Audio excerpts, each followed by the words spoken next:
Negro, African American, Noor, Nero, mahogany, ebony, Nubian, black. All of these words have the same meaning. Negro is a Spanish noun, descendant of the word Niger, meaning black.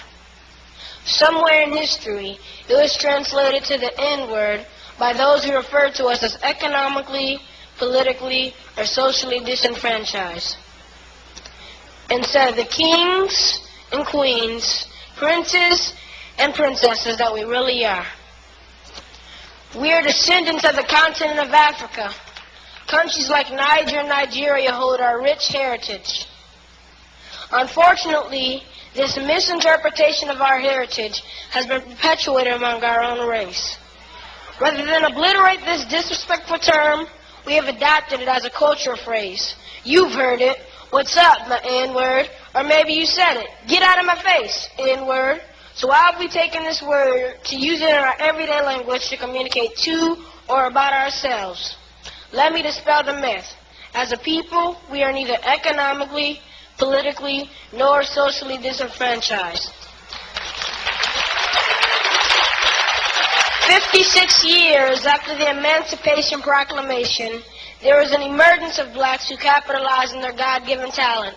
Embodied with the character of self-dedication, they joined together to make a new movement, the New Negro Movement to be exact. And if this name doesn't ring a bell, then you might be more familiar with the Harlem Renaissance, a band of writers, actors, musicians, poets, and inventors came together for a new beginning. This explains Renaissance, which means reborn. People like Jasper Brown, the name synonymous with the introduction of jazz, Duke Ellington, a jazz musician, Marcus Garvey, a civil rights activist, and Langston Hughes, a poet laureate. So who you calling the N-word? We have held such coveted offices in the history of this nation, and affirmative action had nothing to do with it. According to the definition, an N-word will never be a lawyer, a doctor, or a teacher, yet many African Americans thrive in these industries. We have held such esteemed offices as chairman of the FCC like Michael Powell, Joint Chiefs of Staff like his father Colin Powell, Commander-in-Chief of the United States of America like President Barack Obama.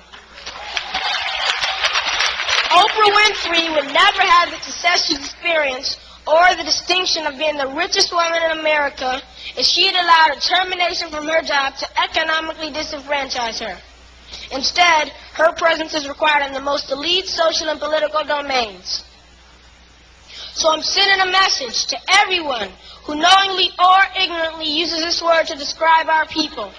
Whether you're a gangster rapper who uses it to communicate with your boys, or someone who looks down on those of us who haven't got a college education.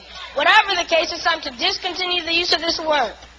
It is implausible that 40 years after the assassination of Dr. Martin Luther King Jr., that we still use this word that holds no worth in our lives or our future.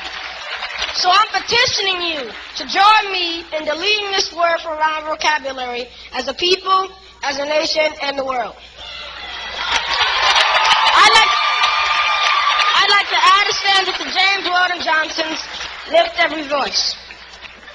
Lift every voice and cry till the N-word has died. Let us cry out and proclaim our dignity. Although we may be free, gloom still hangs over we who use the word that made our fathers sigh. Sing a song that doesn't dishonor the mothers who bore us. Sing a song absent of negative words in the chorus. It's now 2009.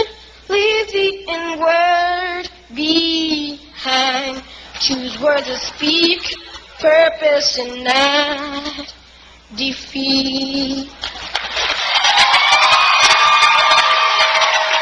My name is Jonathan Emil McCoy, and I approve this message.